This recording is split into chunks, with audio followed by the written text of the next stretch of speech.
మా అత్తగారు చనిపోయి 5 నెలలైంది. మా మామగారు ఒంటరిగా జీవించడం ప్రారంభించారు. ఆయన చాలా విచారంగా ఉన్నారు మరియు ఏ పని చేయలేకపోతున్నారు.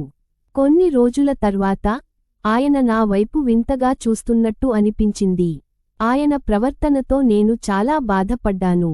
ఆ తర్వాత ఒకరోజు మా మామగారిని సంతోషపెడితే ఉన్న కొన్ని విషయాలు ఇంట్లో ఉండిపోతాయని, ఎవరికీ తెలియదని అనుకున్నాను.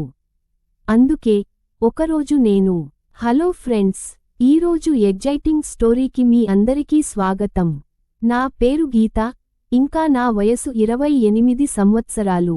నేను హౌస్ వైఫ్ని. నా భర్త పేరు ఆకాష్, మరియు అతను ఒక ప్రైవేట్ కంపెనీలో పనిచేస్తున్నాడు. మా వివాహం జరిగింది దాదాపు 4 సంవత్సరాలు, కానీ మాకు ఇంకా పిల్లలు కలగలేదు. కానీ మేము ఆనందంగా ఉన్నాము.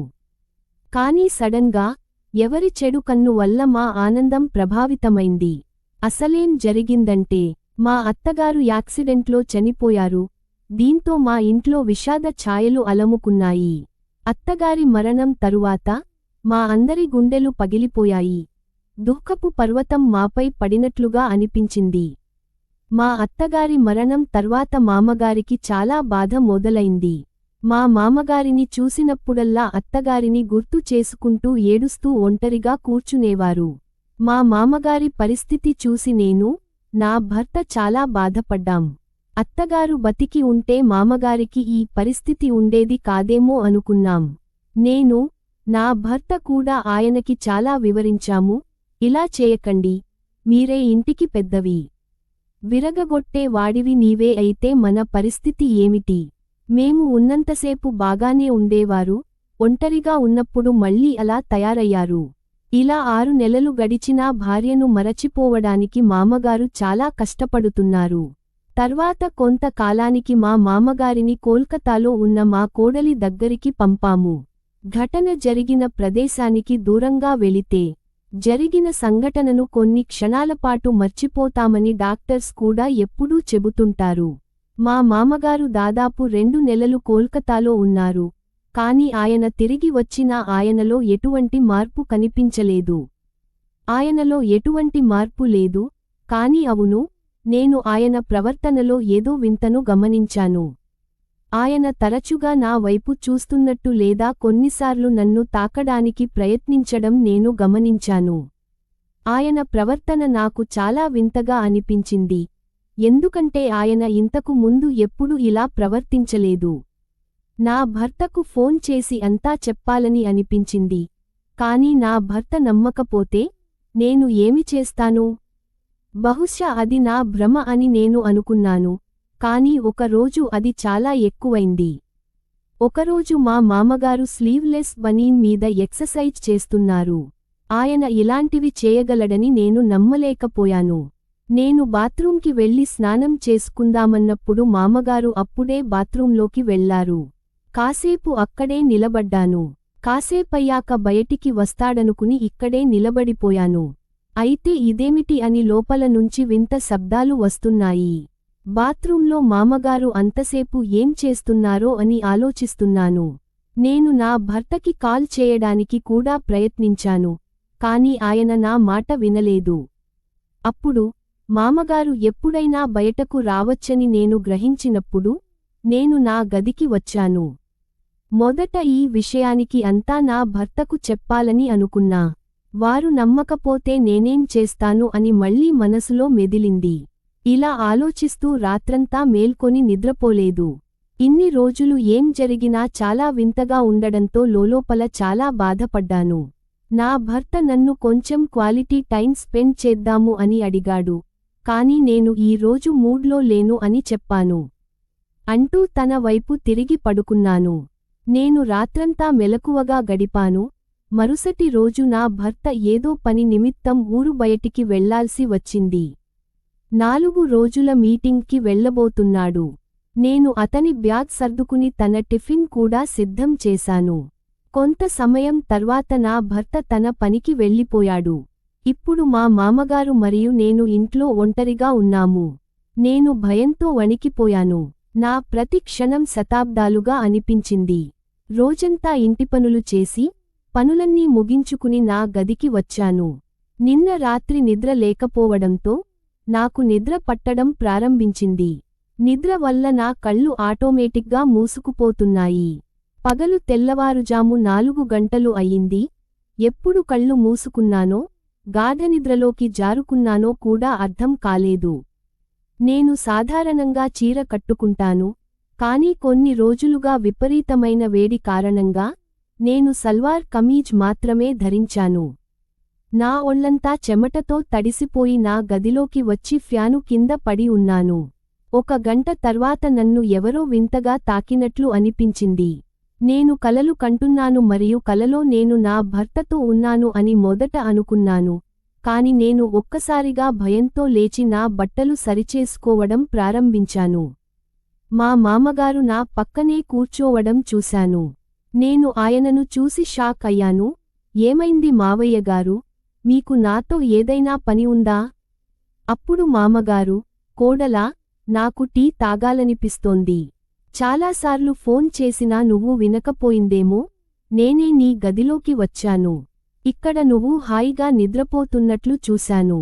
అందుకే నిద్రపోతున్న కోడలిని లేపడం ఎందుకని నేనే అనుకున్నాను. కాని అప్పుడు మీరు మేల్కొన్నారు. మామగారు ఈ మాటల్లో క్లారిటీ ఇవ్వడంతో నేను త్వరగా మంచం దిగాను. నా గుండె గట్టిగా కొట్టుకుంది. నేను నా చున్నీని నా తలపై పెట్టుకుని, అప్పుడు నేను గట్టిగా, మామగారు, మీరు మీ గదికి వెళ్ళండి, నేను అక్కడ టీ తెస్తాను. నేను ఇలా మాట్లాడినందుకు ఆయన గుండె పగిలిపోయి తన గదిలోకి వెళ్లారు. దాదాపు 15 నిమిషాల తరువాత నేను 1 కప్పు టీతో ఆయన గదికి వెళ్ళాను. నేను ఆయన గదిలోకి వెళ్ళినప్పుడు మామగారు తన గదిలో కూర్చుని ఏడుస్తున్నట్లు చూశాను. ఏమైంది మామగారు, ఎందుకు ఏడుస్తున్నారు? ఏమైనా సమస్య ఉందా అని అడిగాను. మీకు బాగోలేకపోతే వెంటనే డాక్టర్కి ఫోన్ చేస్తాను. లేదు కోడలా, అలాంటిదేమీ లేదు. సరే, ఈరోజు నేను మీ అత్తగారిని చాలా మిస్ అవుతున్నాను. ఆమె వెళ్ళిపోయినప్పటి నుండి నా భావాలను ఎవరికి చెప్పాలో నాకు తెలియదు. నేను కూడా మనిషినే, నాకు కూడా కొన్ని కోరికలు ఉన్నాయి. నా మనసులోని విషయాలన్నీ ఎవరికైనా చెప్పాలా? ఇప్పుడు నేను ఆయనని సంకేతాలను అర్థం చేసుకోలేని చిన్న పిల్లని కాదు. ఆయన ఏమి మాట్లాడుతున్నాడో నాకు అర్థమైంది. ఇంకా నేను ఆయన వద్దకు వెళ్ళి, మామగారు చింతించకండి, అంతా బాగానే ఉంటుంది. మరియు మీరు ఏదైనా మాట్లాడాలనుకుంటే మీరు నన్ను అడగండి. నేను ఈ మాట చెప్పగానే నా చేతులు పట్టుకుని ఏడవడం మొదలుపెట్టారు. ఇది నాకు చాలా వింతగా అనిపించింది, మరియు నా మనస్సులో రకరకాల ఆలోచనలు వస్తున్నాయి. అయినప్పటికీ నేను ఆయనపై చాలా జాలిపడ్డాను. మా మామగారు పెద్దవాడైనందున మేము ఆయనకి తిరిగి వివాహం చేయలేకపోయాము. ఆయనకి మళ్ళీ పెళ్లి చేసుకున్నా. ఈ సమస్యకు ఇంట్లోనే పరిష్కారం కనుగొనడం మంచిది. మామగారిని సంతోషపెడితే ఎవరికీ తెలియదని, కుటుంబ విషయానికి ఇంట్లోనే ఉండిపోతుందని ఒక్కసారి మనసులో మెదిలింది. నా హృదయంలో రాయితో ఆయనని ఆహ్వానంగా అంగీకరించాను. తర్వాత మామగారిని స్నానం చేయమని చెప్పి అలాగే వాడిన బట్టలు ఇవ్వమని చెప్పాను. కొంతసేపటికి స్నానం చేసి తిరిగి వచ్చాడు. ఆయన చొక్కా ధరించాడు మరియు టవల్ ధోతీలా చుట్టబడి ఉంది. ఆయన నన్ను చూసి చిన్నగా నవ్వాడు మరియు ఆయన చర్యకి నేను కూడా చిన్నగా నవ్వాను. మరుసటి రోజు నేను ఆయనకి ఉదయం టీ ఇవ్వడానికి అతని గదికి వెళ్ళినప్పుడు ఆయన బహుశా టవల్లో చుట్టుకుని నిద్రపోయి ఉంటాడని నేను చూశాను. నేను తలుపును తేలికగా నెట్టాను. అప్పటికే తలుపు తెరిచి ఉంది. మామగారు చొక్కా వేసుకుని నిద్రపోతున్నారు. ఆయన పనులకు నాకు చాలా కోపం వచ్చింది. కాని నేను ఆయనతో ఏమీ మాట్లాడకుండా ఆయనకి టీ ఇచ్చి వంటగదికి తిరిగి వచ్చాను. 1 గంట తర్వాత ఆయన వంటగదిలోకి వచ్చి, కోడలా, నా గదికి కొంచెం గోరువెచ్చని నూనె తెచ్చి నా తల మరియు శరీరానికి మసాజ్ చేయి. ఈసారి వారి చెడు ఉద్దేశాలు నాకు ముందే తెలుసు, కానీ నా దగ్గర ఎటువంటి రుజువు లేదు. కాసేపయ్యాక 1 గిన్నెలో నూనె వేడి చేసి ఆయన గదికి తీసుకెళ్ళి, మామగారు, ఈ నూనె తీసుకుని మీరే రాసుకోండి. ఈరోజు నాకు చాలా పని ఉంది, ఉతకడానికి చాలా బట్టలు ఉన్నాయి అన్నాను. కోడలా, నేనే తలకు మసాజ్ చేసుకుంటాను, కానీ నా చేయి నా వీపుకు చేరదు కాబట్టి నువ్వు మసాజ్ చెయ్యి. నా వీపు అంతే. ఇది చెప్పి ఆయన తన మంచం మీద తన వీపు మీద పడుకున్నాడు, కాని నేను ఆయన వీపుపై మసాజ్ చేయడం ప్రారంభించాను. దాదాపు 10 నిమిషాల తర్వాత ఆయన పక్కకు మార్చి, కోడలా, మీ చేతులు చెడిపోయాయి కాబట్టి కొంచెం కడుపు కూడా మసాజ్ చేయండి. ఇష్టం లేకపోయినా ఆయన చెప్పినదంతా అంగీకరిస్తూనే ఉన్నాను. మరియు ఆమె తన 2 చేతులతో మసాజ్ చేసింది. ఈరోజు మా అత్తగారు బతికి ఉంటే ఇదంతా చేయాల్సి వచ్చేది కాదేమో అని ఆలోచిస్తున్నాను. ఈ 4 రోజుల్లో ఆకాష్ లేకుంటే నా పరిస్థితి మరీ దారుణంగా తయారైంది. అత్తగారు లేకపోతే మామగారు ఎలా బతుకుతారు? నేను ఈ ఆలోచనలో మునిగిపోయాను. నేను ప్రతిదీ అక్కడే వదిలి లోపలికి పరిగెత్తాను. కొంతసేపటికి మామగారు కూడా నా రూంకి వచ్చి, ఏమైంది కోడలా? అన్నీ వదిలేసి ఇక్కడికి ఎందుకు వచ్చావు? ఆకాష్ని మిస్ అవుతున్నావా?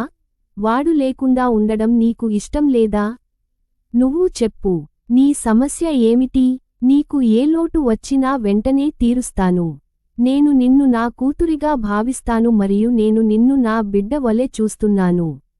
నువ్వు ఏ విధంగానైనా విచారంగా ఉండాలని నేను కోరుకోను. అంతెందుకు నువ్వు కూడా నా ముద్దుల కూతురువి అన్నారు. నేను ఆయన పాదాల మీద పడి, మామగారు, నేను మిమ్మల్ని చాలా తప్పుగా అర్థం చేసుకున్నాను. దయచేసి నన్ను క్షమించండి. మీరు నాపై చెడు చూపు పెడుతున్నారు అని నేను చాలాసేపు ఆలోచిస్తున్నాను. అందుకే నేను మిమ్మల్ని దూరంగా పెడుతున్నాను. అయితే ఆకాష్ వెళ్ళిపోయి 5 రోజులే అయిందని, తను లేకుండా నేనెంతో బాధపడిపోతున్నానని, అప్పుడు మా అత్తగారు చనిపోయి చాలా కాలం అయిందని ఇప్పుడు అర్థం చేసుకోగలుగుతున్నాను. నేను మిమ్మల్ని బాధపెట్టి ఉంటే దయచేసి నన్ను క్షమించండి. ఇక నుండి మిమ్మల్ని అన్ని విధాలా ఆదుకుంటాను, నీ కూతురిగా ఉంటాను అని చెప్పాను.